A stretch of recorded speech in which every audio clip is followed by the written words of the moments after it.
দেখো বন্ধুরা, আমি পাকান পিঠে বানাবো। পাকান পিঠের জন্য আমি এখানে শুকনো চালের আটার গুঁড়ো, 1 পাইলা, ছোট্ট পেয়ালার 1 পাইলা ময়দা আর গমের আটা দিয়ে এটাকে আমি খেজুরের গুড় দিয়ে ফাটিয়ে নিয়েছি। দেখো বন্ধুরা, ঘনত্ব ব্যাটা একটা তৈরি করে নিয়েছি।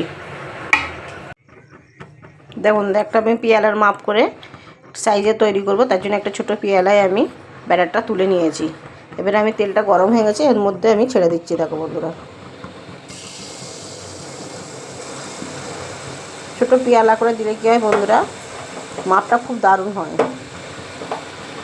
এক সাইজের সব পিঠেগুলো বন্ধুরা হবে, তাহলে দেখতেও ভালো লাগবে।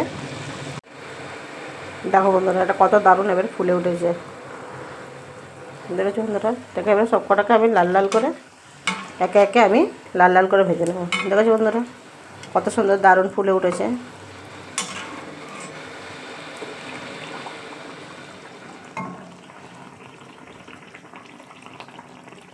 শীত মানেই পিঠে পুলি, যত রকম পিঠে আছে খাবার ইচ্ছা যাবে বন্ধুরা, তাই না?